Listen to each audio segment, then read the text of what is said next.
In this video, we are going to be testing the buffering mechanism. It is critical that you not only check the buffering when you first configure it, but it is recommended that you periodically check the buffering just to make sure that it is doing its job. There are two ways to validate buffering. The first way would be to utilize the so-called buffering manager application that can be invoked either by using the Pi interface configuration utility or Pi SDK utility on the Pi interface machine. The second method would be to utilize the command prompt on the Pi interface machine. Let's look at the first mechanism, namely using the buffering manager. So let's see how we can invoke that. Let's go to Start, All Programs, Pi System, and now let's select the Pi interface configuration utility. Let's go to Tools and select Buffering.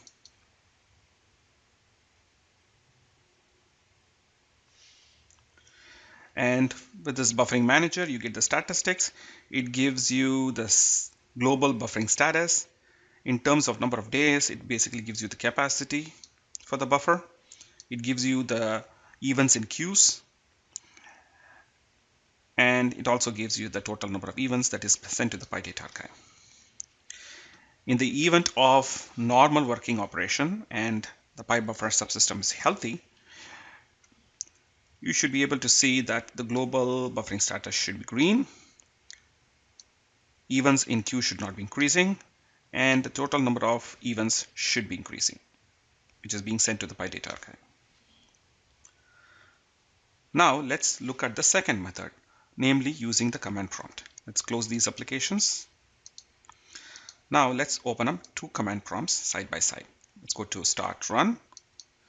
You can type CMD, open up one window, and open up another window the same way. Let's go to, on one of the window, to the 64-bit PyPC folder. CD space %pi home 64%, and we need to navigate to a subfolder called bin.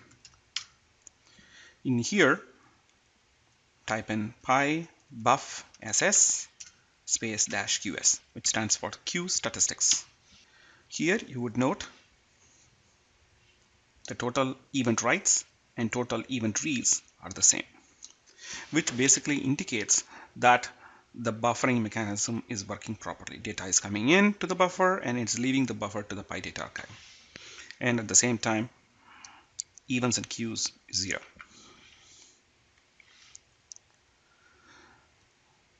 Let's now look at another option where you can find the status. So let's, on the other window, command prompt, let's navigate to the same 64-bit PyPC folder, cd space pi home 64%. We need to again go to the subfolder called bin. Now let's execute the same pi buff ss, but we need to execute the option -cfg. It basically indicates the state, which says sending data, and it is a successful connection. It also gives you the identity, which is Pi identity, which it's using as well.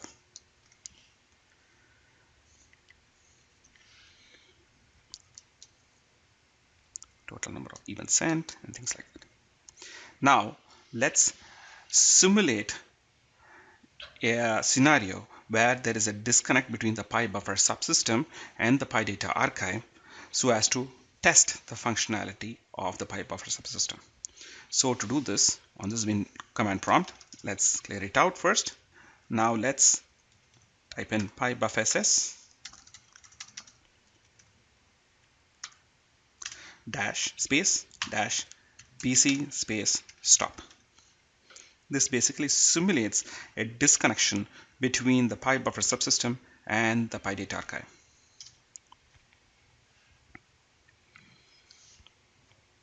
Here you would have already noted. Okay, now let's give a few more seconds.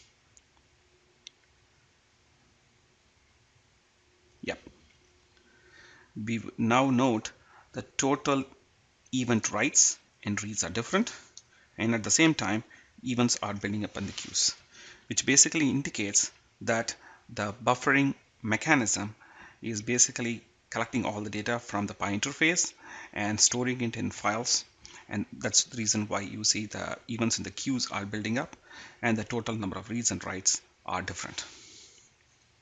Now let's establish back the connection. So instead of stop, I will say start.